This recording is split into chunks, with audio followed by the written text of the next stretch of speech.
All right, everybody, welcome back to yet another episode of the Loose is Fast podcast. Bonus episode this time, but we are joined by a very special guest. But before we get into that, I am Kyle Belcher, Dan Walker. Hello. Norman Pelletier. Still here. Our loving producer, Mr. Scumbag Steve. How you doing? And we are joined by a man that needs no introduction, especially in our area, but we're going to do it anyway. The 2013 Whelen Modified Tour champion, 2015 Turkey Derby winner, three-time back-to-back World Series Asphalt Modified champ, 17 and 18 Spring Sizzler winner, four-time National Series NASCAR winner, the only driver to attempt to make it into space twice, the driver of the RFK number 60, the real pride of New England. We're not sorry, Joey. Mr. Ryan Preece. Thanks for having me on, guys. It's a hell of an intro. Like, that's the best intro I've ever had in my life. That's a true New England intro. We're we honestly do it for you. We're just lucky you don't have more accolades, or else we've run out of time. There were some on the Yeah, I know, Wikipedia, sorry. but we hit the big ones. Yeah. You guys slimmed killed it down. We try our best. But Funny yeah, story. we'll have a little. Oh, so go ahead. Go ahead. No, since you talked about going into space twice, you're gonna love my my Daytona helmet. Oh no. No, really. Yeah. Well, it's not an astronaut helmet. It's Oh. it's the Maverick helmet. Oh, that's even better. Are you kidding me? Yeah, so Oh. and we are not allowed to paint helmets because of weight reasons at RFK, but I got approval for that one, so it's pretty sick. Really? So do you guys wrap them most of the time? They do wrap them most of the time, and I haven't told anybody about this other than you guys. So that's wow. Good news, you're only telling 4 released. people. Yeah, you're only telling maybe a couple more people So, than us. two That's so questions cool. with that. Are you going to be wearing the bomber jacket over your fire suit?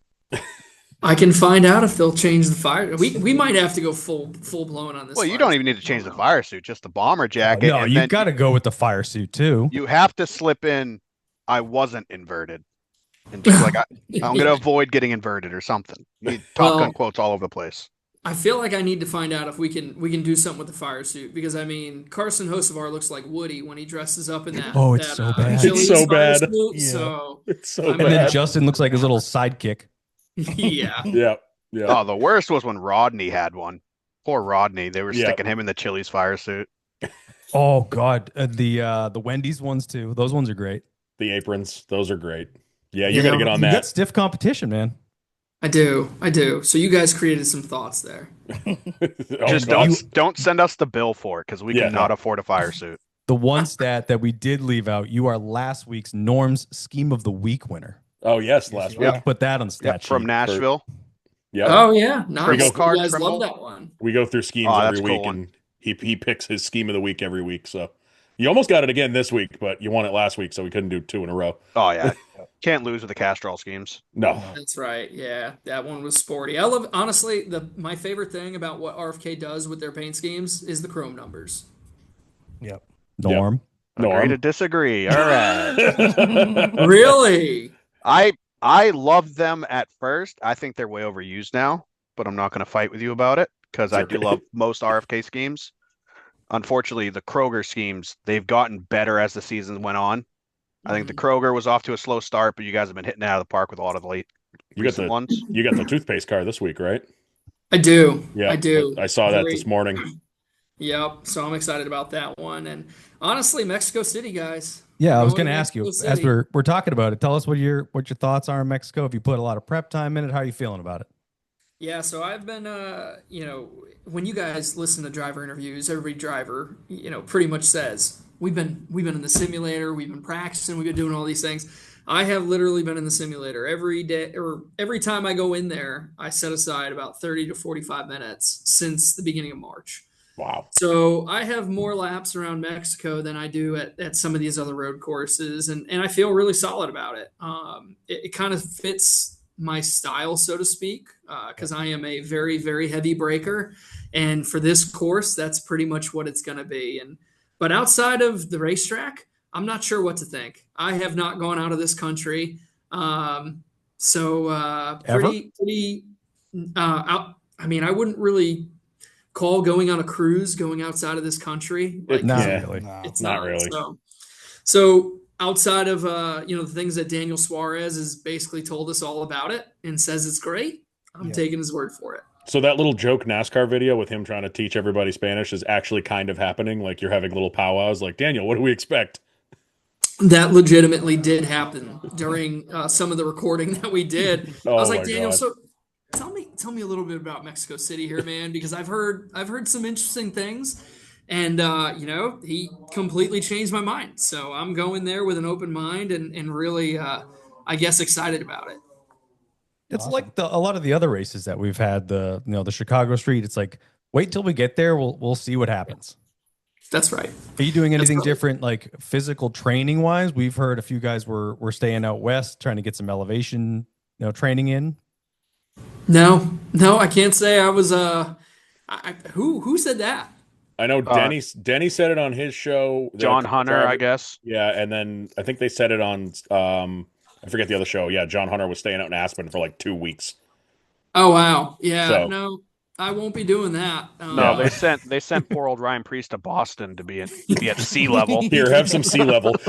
Yeah, they're having me throw out the first pitch. That's how they're making me nervous and sweating and doing all You'll that. be fine. You'll be fine. Yeah, we'll be fine. To be honest with you, one thing that so we, obviously we work out a lot, Yeah. but our strength coach was saying that you will, it's kind of like if you're going to Vegas on a hot day, you're going dehydrated without even knowing it. So I think trying to drink as much bottled water as I possibly can, avoiding Yeah. ice cubes, not Smart. drinking the tap water. I Yep. think that's something that is definitely high on the priority list. So, but yeah, I'm looking forward to this race. But I think the one that I was really looking forward to the most is going to New Hampshire Motor Speedway. Yes. Obviously you guys are excited All right. about that. And I tell everybody because, everybody hears about the Talladega Boulevard. And if you're talking about Michigan's also one of those infield camping racetracks that people love to go to. Well, I bring up the X lot because, as a kid, when I raced Yeah. modifieds, I'll when be I say there. kid, when I was, younger, that was always that famous camping lot. So I always love to tell everybody that. One of Yeah, us. we've had some stories up there. We actually just started camping up there. What, 2 years ago? Last year? Yeah. Year before that? Yeah. Because we lived so close for years. I was like, I'm not going to camp. I'm only 35 minutes from the track, and then we did it once, and I'm like, I'm never staying home on that weekend ever again. Come up and see us. You won't miss the banner. Yeah. Yep. I'll look for you guys for Told me sure. that. Absolutely. Yeah. Well, you were mentioning, your workout regimen. That kind of brings me to the whole RFK transition. They've done a lot in the past few years improving that. How do you feel like your move over there has helped you so far having the best season of your career? Yeah. So what I'll say is, being around Brad, I've raced against him. 2019 was my first Cup season, right? I never really took the time to get to know him, and I think that's just sometimes that's who I am. I'm very hyper focused on what I'm doing. But ever since going over to RFK and listening to Brad and really having a different perspective has been super helpful, as well as coming into this team. It's a brand new team. There's a lot of new people that haven't even been in the Cup Series, as well as about 3 or 4 guys that have been doing this for a while, and it's just a great blend, and it's fit really well. It's clicked right from the get-go. So, there's been races where I felt like we've had opportunities to win, and there's just some things that we got to clean up. But yeah, I mean, it's nice to not be talked about like, hey, this guy's not going to even run 20th this week. Now it doesn't matter if I qualify, in the back. We're driving forward. We have all our race adjustments down really well. So we're definitely in that top 10 area, but we need to find that next step to where we're consistently contending for wins and doing those things. Because, as a modified guy from up north, whenever I show up, I feel like I can compete and win races. I don't feel any different being with RFK on a cup race on Sundays. Yeah, and it feels like you guys just clicked instantly because you were popping off great runs all season so far, which is awesome to see. Yeah, man. Talladega was the one that hurt because I still, in my notes, I keep track of every qualifying, how we do in qualifying and how we do in the race.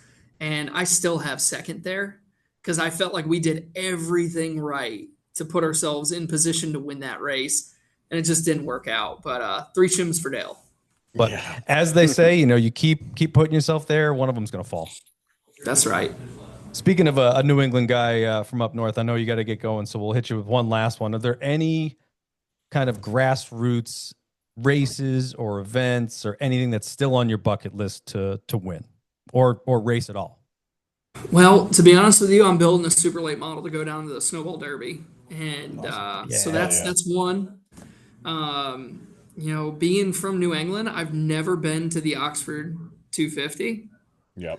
So that's got to be on there. It's just, for me, if I'm going to do something, I'm going to do it 110%. I'm not going to shortchange it because I don't just want to go to a race and be there. I want to contend and try to win. So those are 2 that really stick out in my mind.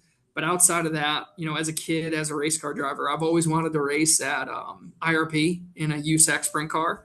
Yeah. So my intentions are, when I'm done with the super late model, if it goes really well, sell that and then build a sprint car. So awesome. Yeah, Snowball Derby. That's a big hurdle. So good luck with that. That is like 100 people show up to that thing, and it's crazy. That's a big boy. Yeah, sometime I'll have to come back on and tell you all about the story about when I did it. I think it was 4 years ago or 3 years ago. I built my whole car in 31 days. This was when I was racing for Eddie Partridge with the modified, and he passed away. And it's too long of a story to get into right now, but I think you guys would enjoy that one. We'll save that one for next time. Yeah. Spoken like a true car guy, too. I finished my project in 30 days. Yeah, if we start getting down the car guy path, the 5 of us will be here for an eternity. Yeah. But we know you got to go throw out the first pitch tonight at Fenway Park. Are you ready? Yep, I was born ready. And then I stepped in Fenway earlier and saw all the people that were already kind of lining up, which I was surprised. They're lining up for you. They're lining up for me. That's right, guys. I'm not gonna lie. I don't get nervous going out for a cup race, but I'm pretty freaking nervous right now. Yeah, 60 feet seems like a mile when you're standing on that mound. Yeah. That's right. Well, I think the mound's wet, so they're not going to let me stand on the mound. So you get a little bit of a boost there. That'll be helpful. Yeah. Just get somebody to put it in writing. Doesn't matter who. Yeah, that's right. And honestly, it's like I said earlier, I got a group chat full of friends that are just sending me YouTubes of people screwing up. So don't do this. Those are the good friends, though. Those are the ones. Right. If we officially just disowned Joey and called you the real pride of New England, do not let us down. Yeah, please. I'm going to do that for you guys. I'm going to make it there just for you. Perfect. Well, thank you so much for joining us. We really appreciate it. Certainly come swing by X-Lot. We're out there. We're also in Turn 1 at Pocono. Come see us. We loved having you on, man. Appreciate it so much. Thank you. Thanks, Ryan. Thank you very much. Thanks, Ryan. Thanks, guys. See ya.